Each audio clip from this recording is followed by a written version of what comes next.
नमस्कार, स्वागत है आपका UK 24x7 न्यूज़ में। मैं हितेश शर्मा।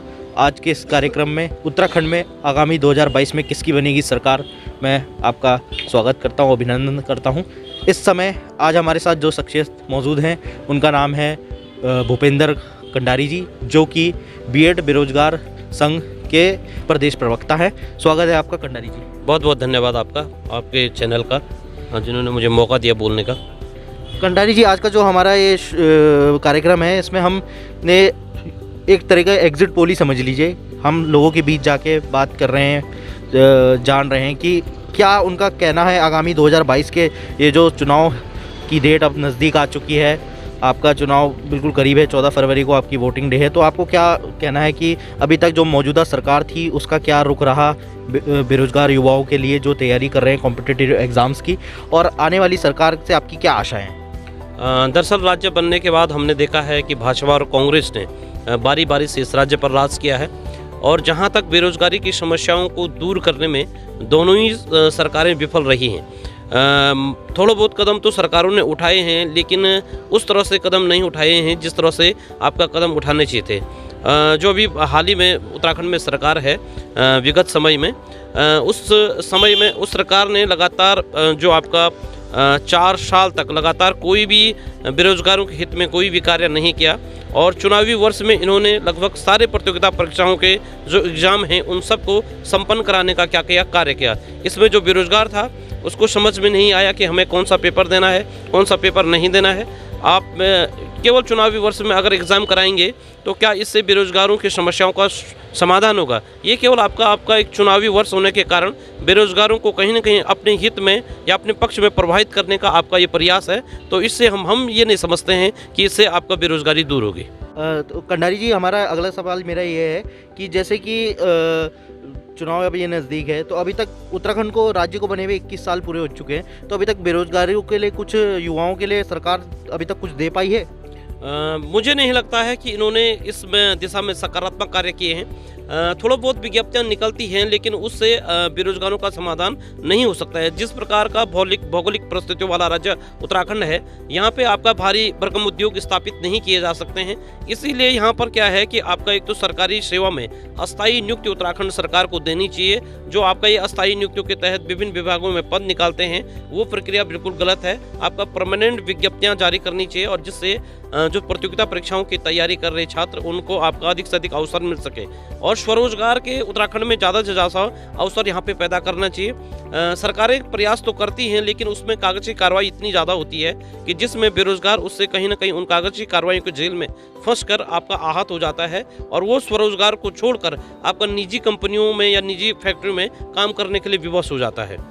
कंडारी जी, कहीं ना कहीं ये भी देखा गया है कि चुनावी का समय आते ही चुनावी वादे हो जाते हैं कि हम इतनी विज्ञप्ति निकालेंगे, सरकार बड़ी बड़ी घोषणाएं कर देती है। अभी हाल ही में भाजपा सरकार ने भी बड़ी बड़ी घोषणाएं की, मुख्यमंत्री जी द्वारा, पुष्कर सिंह धामी जी द्वारा की गई। तो क्या धरातल पे चुनाव के बाद उसकी क्या स्थिति रहती है?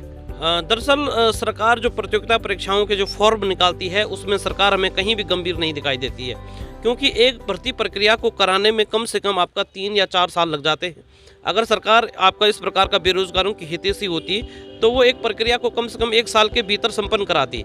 आप देखिएगा, पहले आपका एक फॉर्म निकलेंगे, फिर 1 साल तक उसका एग्ज़ाम कराने में लगेंगे, फिर उसमें विवाद हो जाएगा, विवाद के बाद वो हाई कोर्ट जाएगा, तो लंबी प्रोसेस के तहत ये प्रक्रिया गुजरती है। कहीं ना कहीं इस दंश को बेरोजगारों को आपको झेलना पड़ता है। तो सरकार को इस अपने ढीले मुले रवैये में आपका तेजी लानी चाहिए, ताकि वह बेरोजगारों के हित को समझ सके। कंडारी जी, कहीं ना कहीं ये देखने को भी मिला है कि शिक्षा विभाग द्वारा भी काफ़ी समय से नियुक्तियां नहीं करी गई हैं। दरअसल ऐसा है कि शिक्षा विभाग में दरअसल हमें आज तक ये उत्तराखंड में देखने के लिए मिला है कि यहाँ पे आपका कोई ठोस नीति नहीं है। आपका जो सरकार आती है वो बिना मानकों के, बिना परीक्षा कराए हुए कुछ छात्रों को रोजगार दे देती है, लेकिन कहीं ना कहीं वो छात्र भी उस समय अपना निजी हित देकर उसको ज्वाइन तो कर लेते हैं, लेकिन बाद में उन छात्रों का भविष्य पूरा अधर में लटका रहता है। कोई ठोस प्रक्रिया के तहत आपका ये चीज़ें संभव नहीं होती है। इसीलिए क्या है कि बेरोजगारों को कहीं ना कहीं शिक्षा विभाग की जो तमाम नीतियां हैं, वो नीतियां पूर्ण रूप से लागू नहीं हो पाती है, या कठोर नीतियां नहीं हैं। इसके कारण ये सब बेरोजगारों को ये दंश झेलना पड़ता है।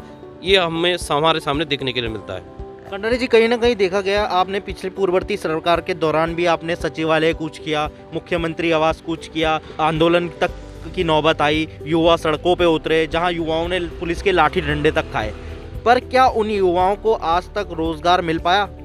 दरअसल रोजगार तो मिला है, हम इस बात से इनकार नहीं कर सकते हैं, लेकिन जिस तुलना में बेरोजगार हैं उस तुलना में युवाओं के लिए रोजगार नहीं मिला है। कहीं ना कहीं आपका बेरोजगारों की संख्या 1-1 लाख 1.5 लाख है, और उसमें आप 300-400 पदों में उतने लाखों बेरोजगारों को समेटना प्रयास करेंगे तो ये केवल ऊँट के मुंह में जीरा ही होगा, बाकी इससे ज़्यादा हम कुछ नहीं कह सकते हैं। तो क्या कंडारी जी आप इसको सरकार की किस नीतियों की विफलता मानते हैं? बिल्कुल सरकार की नीतियों की विफलता है, क्योंकि सरकार प्रॉपर रूप से आपका अस्थायी नियुक्ति नहीं निकालती है, और जो नियुक्तियां भी निकाल रही है वो आपका आउटडोर एंट्री जो हम कह रहे हैं अस्थायी नियुक्ति के तहत सरकार कर रही है। इसकी जगह सरकार को अस्थायी नियुक्ति करनी चाहिए, अस्थायी नियुक्ति को बंद करना चाहिए। हम ये चाहते हैं परमानेंट रोजगार यहाँ के युवाओं को, छात्रों को देना चाहिए ताकि उनका भविष्य स्वर्णिम हो सके।